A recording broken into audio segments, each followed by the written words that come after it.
Hai, Assalamualaikum warahmatullahi wabarakatuh. Apa kabar? Semoga tetap sehat semuanya ya. Dan di sini kita jumpa lagi bersama saya Ahmad Yanu di dalam seri belajar dasar manajemen pemasaran.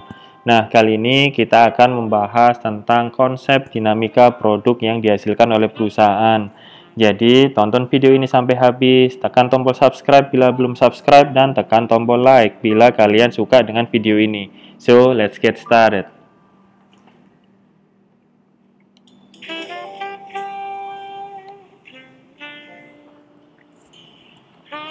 Nah, tujuan pembahasan kita kali ini adalah bagaimana kita bisa menghubungkan pengertian produk dan dinamika penawaran produk. Nah, dinamika penawaran produk. Seperti yang kita ketahui bersama bahwa produk adalah elemen utama dalam kegiatan pemasaran. Karena produk mewakili penawaran yang diberikan pemasar kepada pembeli dan produk adalah semua yang akan diterima oleh konsumen. Nah, produk yang diterima baik oleh pasar dan untuk mendapatkan dalam bentuk konsumen itu tentu memberikan peluang kepada perusahaan dalam memperoleh laba. Nah, perusahaan di sini tentu bisa menginvestasikan dananya dalam jumlah besar untuk mengembangkan produk yang sesuai dengan kebutuhan dan keinginan konsumen. Nah, produk dapat juga diberikan pengertian sebagai semua hal yang ditawarkan kepada pasar untuk mendapat perhatian, dimiliki, dan dikonsumsi yang dapat memuaskan keinginan kebutuhan konsumen.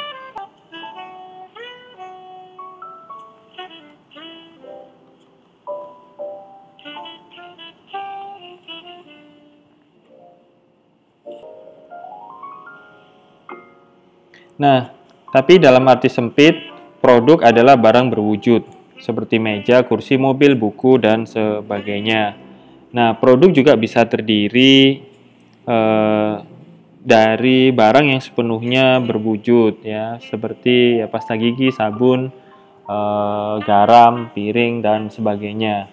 Atau jasa secara keseluruhan, di mana penawaran hanya terdiri dari jasa, misalnya ya jasa dokter ataupun jasa keuangan. Nah, di sini jasa didefinisikan sebagai semua kegiatan atau manfaat yang dapat ditawarkan suatu pihak kepada pihak lain yang pada dasarnya tak berwujud dan tidak menghasilkan kepemilikan terhadap sesuatu. Nah, di sini ada tingkatan produk. Tingkatan produk tentu setiap produk memiliki bisa jadi memiliki tiga tingkatan produk, di mana ketiga tingkatan itu melebur menjadi satu. Ketiga tingkatan tersebut itu terdiri dari manfaat inti, wujud produk, dan manfaat tambahan. Nah, di dalam manfaat setiap inti, setiap produk tentunya memiliki manfaat inti, yaitu manfaat utama dari produk itu. Ya, manfaat utama yang bisa diperoleh oleh konsumen dengan membeli atau mengonsumsi sebuah produk. Nah, manfaat inti ini tentu menjawab pertanyaan apa yang sebenarnya dibeli oleh pembeli dari suatu produk. Nah, seorang pembeli produk telepon seluler misalnya mendapatkan manfaat inti berupa kemampuan untuk berkomunikasi menggunakan telepon, kemudian mendapatkan citra tertentu ataupun merekam gambar dan sebagainya. Nah, yang selanjutnya adalah wujud produk. Tentu setiap produk juga bisa dikenali wujudnya, baik bisa dilihat, kemudian didengar, disentuh, ataupun dialami. Nah, keseluruhan bentuk perwujudan produk tersebut dipandang sebagai perwujudan produk. Nah, dalam suatu produk, barang perwujudan produk ini dapat berupa desain, kemudian tingkat kualitas, nama merek, warna, ukuran, label, ataupun kemasan. Nah, yang terakhir adalah manfaat tambahan. Nah, pemasar itu cenderung memberikan kepada pembeli sesuatu sebagai manfaat tambahan yang diberikan sebagai akibat dari pembelian yang sudah dilakukan. Nah, manfaat tambahan adalah manfaat yang diberikan oleh pemasar dalam bentuk sesuatu yang berguna bagi pembeli. Nah, manfaat tambahan ini bisa berhubungan langsung dengan produknya atau justru tidak berhubungan. Nah, contoh manfaat tambahan itu misalnya layanan purna jual pada mobil, kemudian kesempatan mendapatkan undian pada jasa tabungan bank, Terus kemudian ada layanan servis gratis untuk pendingin ruangan misalnya. Kemudian pengiriman pada pembelian mebel secara gratis dan sebagainya. Nah, itu tadi adalah 3 tingkatan produk yang terdiri atas manfaat inti, perwujudan produk, dan manfaat tambahan. Nah, yang selanjutnya adalah kita bisa membahas klasifikasi produk barang. Nah, pemasar itu tentu perlu membedakan produk dengan klasifikasi tertentu untuk memahami bagaimana mengelola produk. Nah, berdasarkan untuk apa produk dibeli, produk dan jasa itu terbagi menjadi 2, yaitu produk konsumen dan produk industri. Nah, yang pertama kita bahas adalah produk konsumen. Produk konsumen merupakan produk yang dibeli oleh konsumen akhir untuk konsumsi pribadi. Nah, produk konsumen digolongkan menjadi beberapa bagian, antara lain yang pertama adalah produk convenient, yaitu produk yang biasanya sering dan segera dibeli oleh pelanggan dengan usaha membandingkan dalam pembelian yang minimum dan digunakan untuk keperluan sehari-hari. Nah, contoh produk ini misalnya adalah sembako, itu sabun, pasta gigi yang dibeli oleh seseorang untuk keperluan pribadi ataupun keperluan keluarganya. Nah, mereka ini memilih produk yang dibeli karena kebiasaan, sehingga sedikit sekali keterlibatan mereka dalam pembelian produk. Nah, yang selanjutnya adalah produk belanja, yang merupakan produk konsumen di mana pelanggan dalam proses pembeliannya dilakukan dengan membandingkan antara produk satu dengan yang lainnya, berdasarkan kecocokan, kualitas, harga, aspek lain, ataupun gaya yang menjadi pertimbangan pembeli. Nah, yang ketiga adalah produk khusus. Produk khusus ini merupakan produk konsumen yang memiliki karakteristik unik atau memiliki merek terkenal di mana sekelompok pembeli tertentu biasa melakukan usaha pembelian khusus. Nah, pembelian khusus yang dimaksud adalah pembeli itu bersedia mengorbankan waktu, tenaga, ataupun dana untuk mendapatkan produk tersebut. Misalnya lukisan, kemudian jam tangan mewah gitu ya, mobil mewah, ataupun rumah mewah gitu ya. Nah, yang selanjutnya adalah produk yang tidak dicari. Nah, produk yang tidak dicari ini merupakan produk konsumen yang tidak dikenal konsumen atau mungkin dikenal konsumen tapi biasanya konsumen tidak pernah berpikir untuk membelinya. Misalnya, contoh adalah misalnya ensiklopedia. Ensiklopedia ini produknya ada tapi bisa jadi orang tidak memerlukannya atau orang tidak menyadari tentang keberadaan dari ensiklopedia misalnya. Terus kemudian sebagai contoh batu nisan gitu ya. Batu nisan ini juga merupakan produk yang tidak dicari. Nah, itulah 4 kategori dari produk barang konsumen yang terdiri atas produk barang convenient, produk barang belanja, produk barang khusus, dan produk barang yang tak dicari. Nah, selanjutnya kita membahas tentang kategori produk industri. Ya, pembelian produk ini juga sering pula tidak digunakan untuk konsumsi langsung, namun untuk diproduksi lebih lanjut atau dalam rangka proses produksi. Nah, pembeli produk industri itu juga bukan perorangan atau keluarga, namun lebih terletak pada organisasi atau perusahaan. Nah, 3 kelompok produk dan jasa industri itu meliputi bahan baku dan suku cadang, lalu barang-barang modal yang terdiri atas peralatan, investasi, dan inventaris, lalu persediaan dan jasa yang terdiri atas persediaan operasi, barang perbaikan, dan pemeliharaan. Nah, dari sini kita bisa membahas tentang karakteristik produk jasa. Nah, jasa sebagaimana yang kita ketahui bersama adalah produk yang populer setelah barang, di mana jasa memiliki karakteristik yang berbeda dengan barang. Misalnya jasa konsultan, jasa transportasi, jasa dokter, jasa pengantaran, jasa pendidikan, itu contoh dari jasa. Nah, jasa ini hampir ada pada setiap pemasaran produk, sehingga seringkali produk barang dan jasa tidak dipisahkan. Nah, setidaknya ada 4 karakteristik yang bisa dicatat dari jasa dibandingkan dengan produk, yaitu jasa yang tidak berwujud, kemudian tidak bisa disimpan, bersifat tidak bisa dipisahkan dan bersifat bervariasi. Nah, yang pertama adalah jasa tidak berwujud. Pada prinsipnya produk jasa tidak dapat dilihat, dirasakan, diraba, didengar, ataupun dibaui sebelum membeli. Nah, perwujudan jasa terlihat dari elemen yang mengantarkan jasa seperti mesin, perlengkapan, orang, ataupun yang lain. Kemudian menilai kualitas jasa sebelum membeli adalah melihat perwujudan jasanya. Nah, jasa juga tidak bisa disimpan. Berbeda dengan produk barang, jasa tidak dapat disimpan untuk dijual atau digunakan di masa yang akan datang.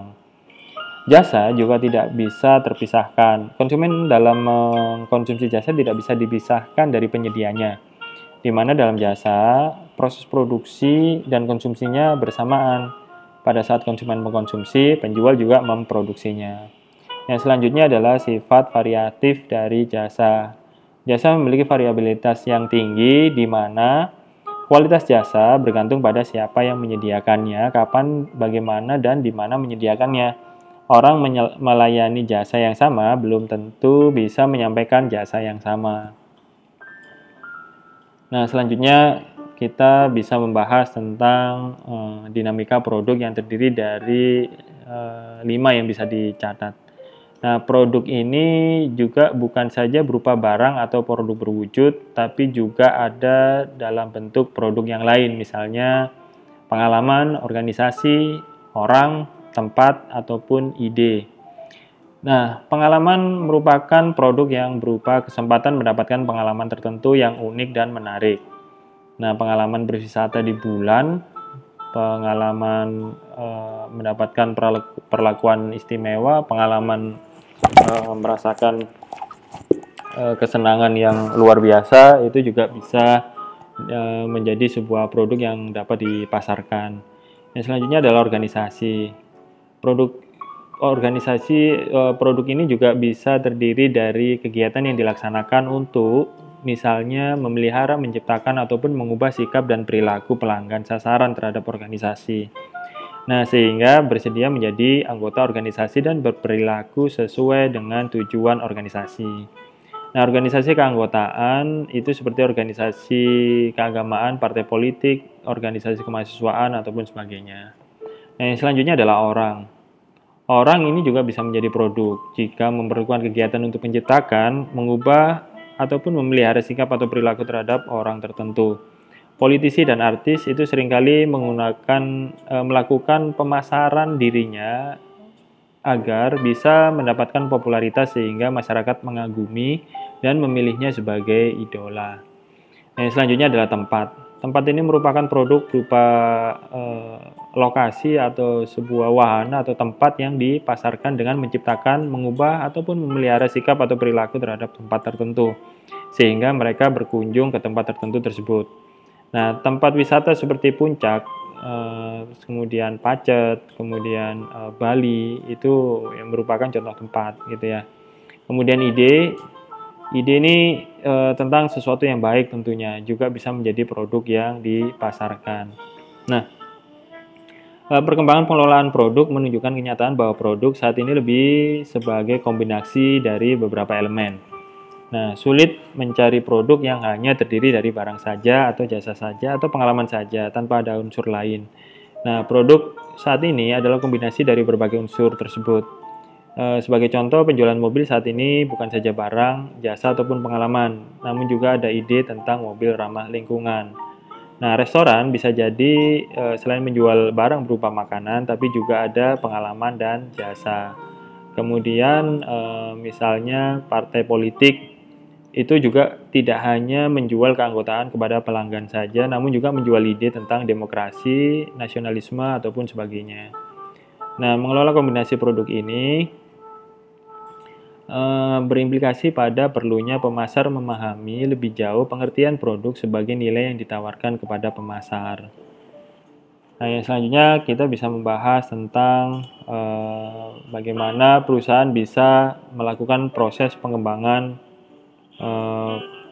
produk baru. Dalam mendapatkan produk baru, ini tentu perusahaan dapat melakukan pemilihan cara, berbagai macam cara yang bisa dilakukan perusahaan. Nah, pendekatan yang umum dilakukan adalah dengan melalui akuisisi dan dengan pengembangan produk baru. Nah, strategi akuisisi itu perusahaan memperoleh produk baru dengan membeli seluruh perusahaan, sebuah hak paten atau mengambil lisensi dari produk orang lain. Nah, sedangkan pengembangan produk baru yaitu pengembangan produk yang benar-benar baru dari perusahaan tersebut, improvisasi produk, modifikasi produk ataupun merek baru yang dilakukan melalui kegiatan riset dan pengembangan oleh perusahaan itu sendiri. Nah, dalam proses pengembangan produk baru dapat dilaksanakan melalui beberapa langkah, yaitu penciptaan ide, pengembangan dan pengujian konsep, pengembangan strategi pemasaran, analisa bisnis, kemudian pengembangan produk, uji pasar, dan komersialisasi. Nah, tahap pengembangan ide produk baru itu dimulai dengan penemuan ide, yaitu pencarian secara sistematis ide produk baru yang sesuai dengan kebutuhan konsumen dan misi perusahaan. Nah, perusahaan memobilisasi ide produk dengan menggunakan berbagai macam cara dan sumber ide baru. Semakin banyak ide baru, tentu semakin besar kemungkinan ditemukan produk baru yang inovatif dan menguntungkan. Berbagai sumber ide baru yang dapat digunakan adalah antara lain misalnya sumber internal perusahaan melalui penelitian dan pengembangan formal. Sumber ide eksternal itu juga bisa dimanfaatkan yang datang dari pelanggan, pesaing, distributor, ataupun pemasok.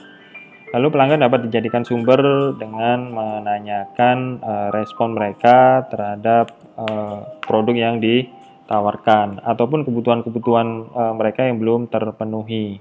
Seperti itu. Nah, langkah selanjutnya adalah pengembangan dan pengajian konsep. Nah, ide yang menarik harus dikembangkan menjadi sebuah konsep produk. Nah, penting di sini untuk membedakan dalam tahap ini adalah ide produk, konsep produk, dan citra produk yang akan dikembangkan. Ide produk adalah ide bagi produk yang mungkin bisa ditawarkan oleh perusahaan kepada pasar. Sedangkan konsep produk adalah versi detail dari ide produk baru yang dinyatakan dalam bahasa yang bisa dimengerti oleh konsumen dan memiliki arti di mana di dalamnya mendeskripsikan fitur yang dimiliki oleh produk tersebut dan manfaat apa yang bisa diberikan. Yang selanjutnya adalah citra produk. Nah, citra produk adalah cara konsumen memandang suatu produk secara aktual ataupun potensial.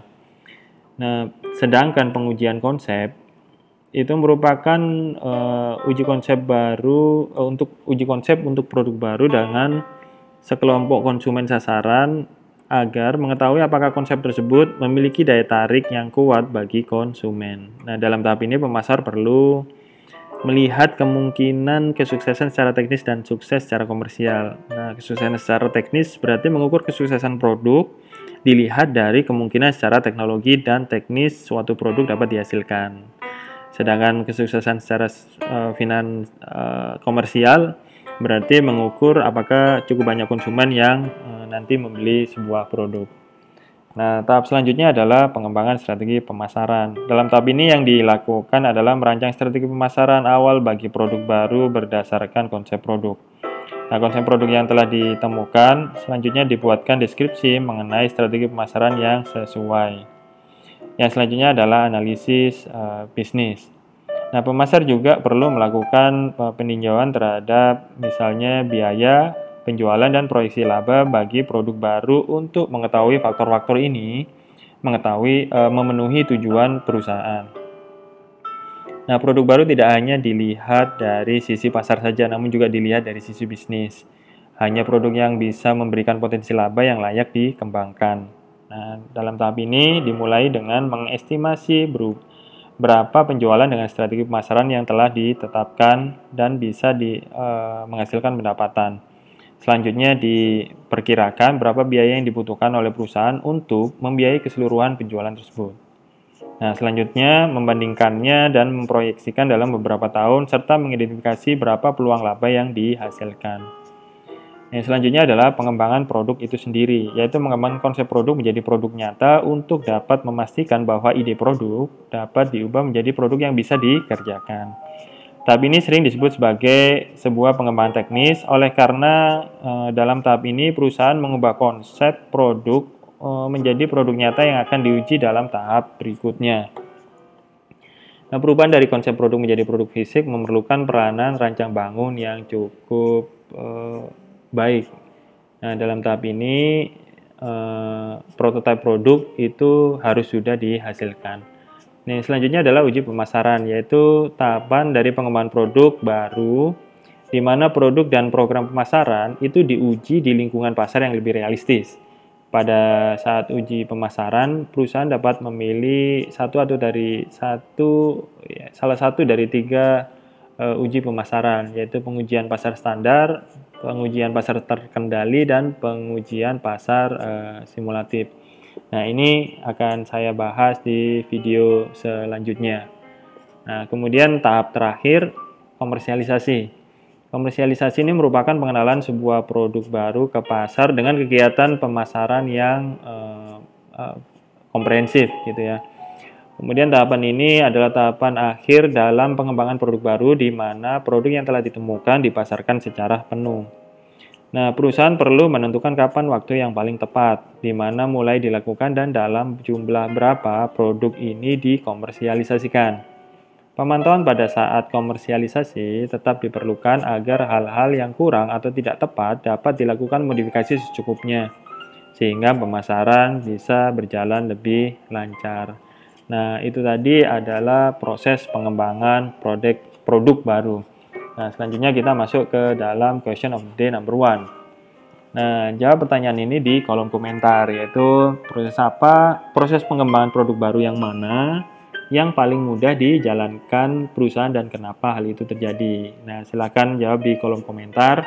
Tekan tombol subscribe bila memang belum subscribe dan tekan tombol like bila kalian suka dengan video ini. Karena like itu memang berarti suka dalam bahasa Indonesia.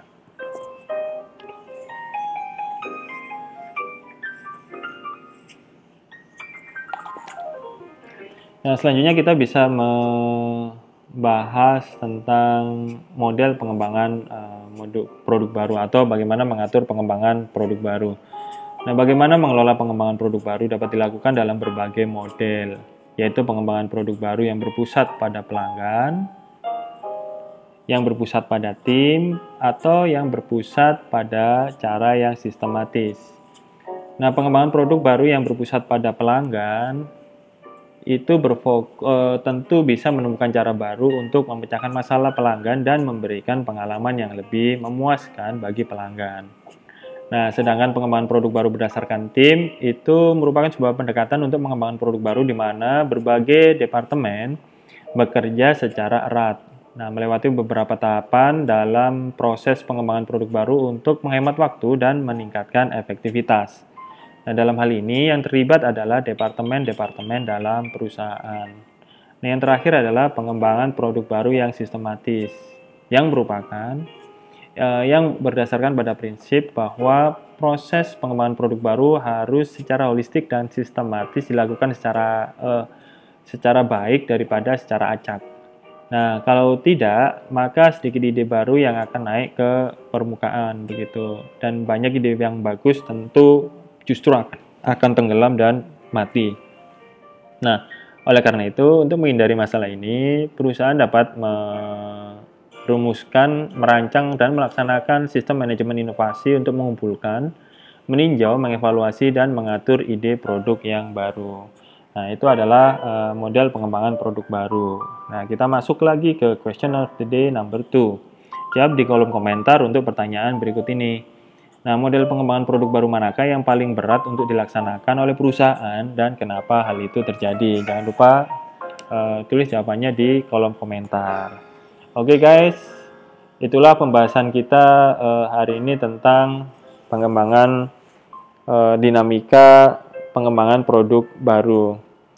Jadi terima kasih sudah menonton video ini sampai habis. Jangan lupa guys, sekali lagi tekan tombol subscribe bila memang kalian belum subscribe, dan tekan tombol like bila kalian suka dengan video ini. So have a nice day dan tetap jaga kesehatan ya guys. Assalamualaikum warahmatullahi wabarakatuh.